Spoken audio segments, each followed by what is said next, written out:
Well, welcome to Elbc Newsline. Today is Thursday, February 5, 2026, and I'm Grace Tower presenting in the headlines.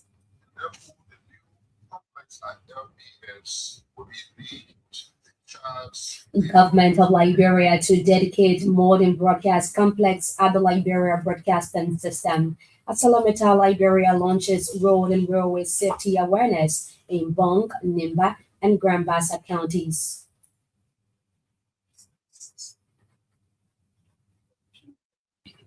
Agriculture Ministry reports over 9,000 jobs from 2024 to 2025, and away from Liberia, dozens killed in fierce shooting attack in western Nigeria.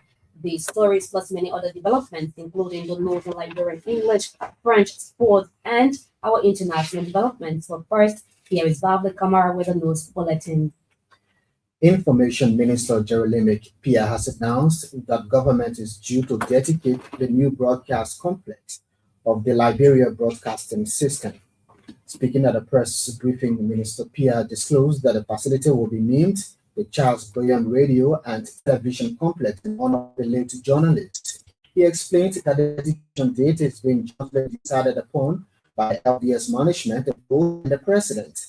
The minister noted that the site of the complex is where the late Charles Boyan was murdered, making the naming a lasting tribute to his service and sacrifice to journalism in Liberia. Meanwhile, the information minister has dismissed reports claiming that key government institutions were hacked. He said investigations found no evidence of cyber attacks on the Liberia Revenue Authority, National Investment Commission, or Liberia Electricity Corporation.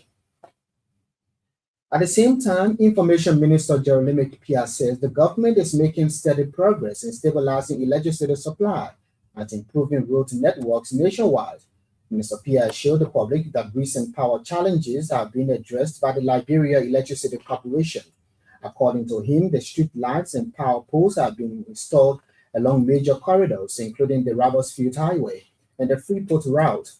He also announced that the delayed road projects, including the Banga-Ganta corridor and other major highways, will resume following the completion of an audit.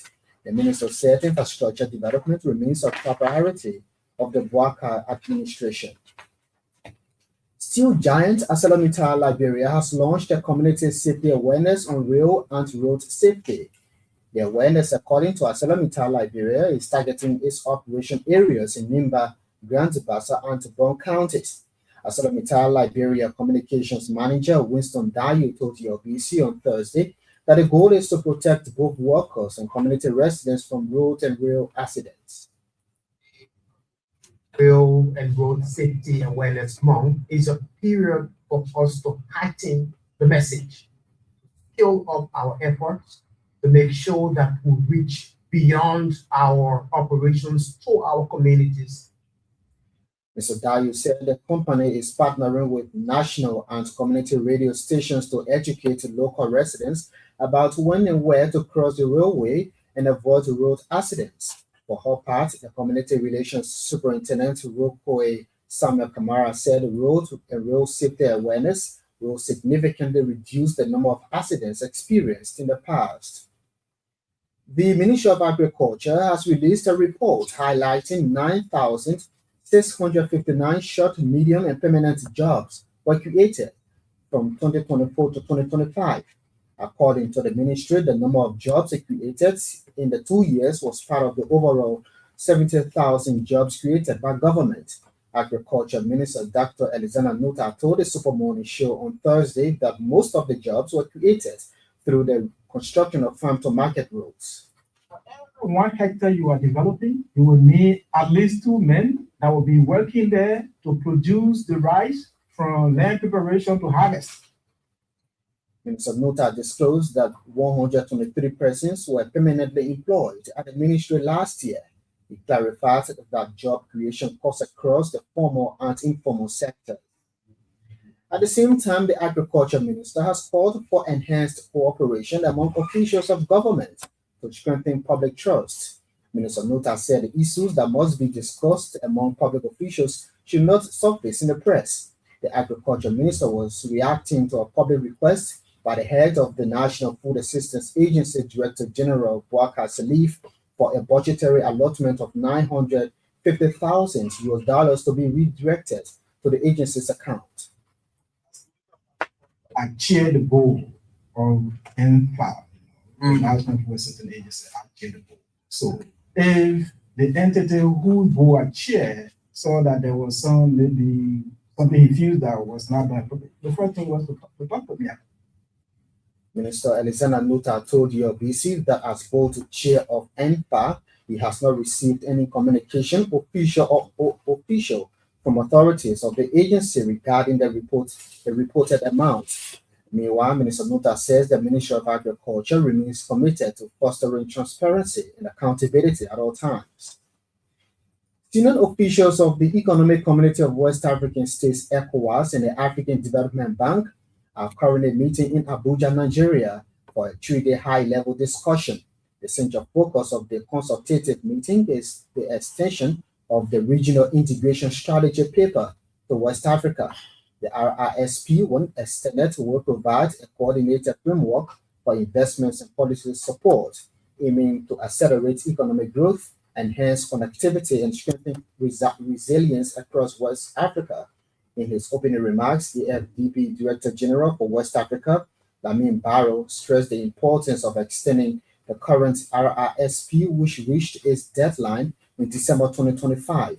He noted that the extension of the regional programming instrument is necessary to sustain and support new operations under the bank's continued partnership with ECOWAS. Also speaking, ECOWAS Commission Chairman Dr. Omar Ali Toure praised the African Development Bank for its support to ECOWAS in several areas, including agriculture, infrastructure, trade, and energy, among others.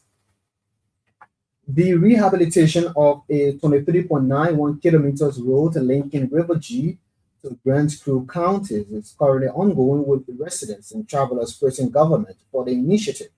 The project aims to address transportation challenges faced by residents and travelers in the area. A correspondent post River G County District 2 Representative Chidople Wo is disclosing that the road rehabilitation was funded under the National Road Fund Reform Program. Representative Wo also praised government and the River G Legislative Caucus for supporting the project.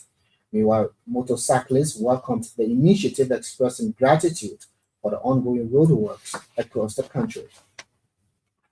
The Ministry of National Defense has announced preparations for the celebrations of Armed Forces Day 2026. The day will be celebrated under the theme Securing Liberia Together.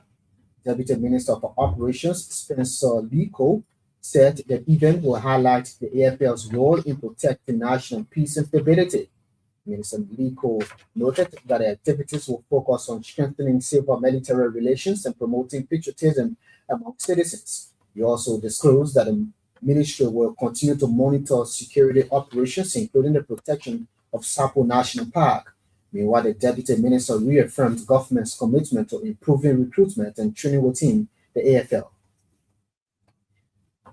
At the same time, the Ministry of National Defense has released the official itinerary for this year's Armed Forces Day celebrations.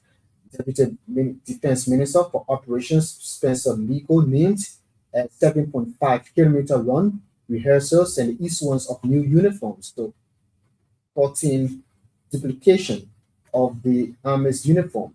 He also referenced the just ended military symposium to build an effective interagency framework to combat drug trafficking and organized crime. The Deputy Defense Minister for Operations also named Nigeria's Chief of Staff, Major General Wadi Shabu, as orator for this year's Armed Forces Day celebration. Meanwhile, the Ministry of National Defense says an investigation into a leaked audio recording at the Bureau of Corrections and Rehabilitation has been concluded. Deputy Minister for Operations Spencer Liko disclosed that the recording was released without authorization from senior management.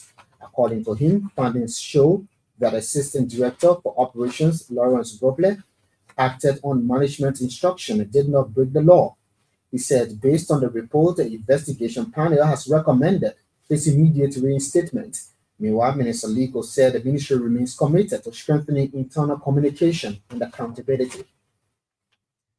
Montserrat County Caucus of the Mano River Union Youth Parliament has backed the nomination of Attorney Cornelia Craft as the new Minister of Youth and Sports. In a statement issued Thursday, the caucus maintained that Attorney Craft possesses the professional qualifications, legal training, and leadership capacity necessary for effective public leadership. Highlighting the importance of youth representation, the caucus argued that Attorney Craft's youthfulness should be seen as an asset rather than a liability. The caucus also described the recent criticisms of Attorney Craft's nomination as unsustainable and constitutionally misleading. Meanwhile, the caucus has expressed hope for a smooth and timely confirmation process, reinforcing Liberia's commitment to youth inclusion, gender equity, and progressive leadership. Former Assistant Foreign Minister for International Organizations, Karishma Penarad, has called for the continued strengthening and deepening of Liberia's relations with China. Madam Penarad said Liberia's partnership with China remains critical to the country's development, particularly in the areas of digitalization and infrastructure growth. Speaking on the program China Hour Wednesday, Madam Penarad noted that improved digital systems will enhance government efficiency, expand access to services, and support economic growth across the country. I also believe that China is open to working with us in all capacity. We have seen how the China-Liberia relation has deepened. Moving forward, I believe that we can tap in when it comes to digitalization because Liberia is way behind when it comes to infrastructure development. The former Assistant Foreign Minister also highlighted the immense contributions made by the Chinese government, especially in roads, healthcare, and education, among others. According to her, sustained investments in infrastructure such as road technology, public facilities will help create jobs and improve the living conditions of Liberians. And commercial drivers in Bapolo County are calling on county authorities and the Public Works Ministry to urgently recondition the damaged Women Hill Road linking Bopolo to Belayala. A correspondent said the current condition of the road is appalling, making movement very difficult for residents and business people. The drivers told our correspondent that the road condition has caused accidents and forced them to spend nights on the hill while transporting goods from Monrovia. They are urging government to take immediate action, warning that the condition of Gomer Hill continues to threaten lives and disrupt business in the area. Many thanks, Bradley Kamara, for the bulletin. He makes a return later with our weather and international development. One of the big stories we're following this afternoon, Agriculture Ministry reports over 9,000 jobs from 2024 to 2025. As you have heard in the news, the Liberia Broadcasting System will soon begin broadcasting from a state-of-the-art broadcast complex in Kingsville. This is because government has announced the new broadcast complex costing 5.5 million United States dollars is completed and ready for dedication. Information Minister and LBS Board Chairman Jeremy McPia made the announcement on Thursday at the Ministry of Information press briefing in Monrovia. 3 o'clock today, the keys to the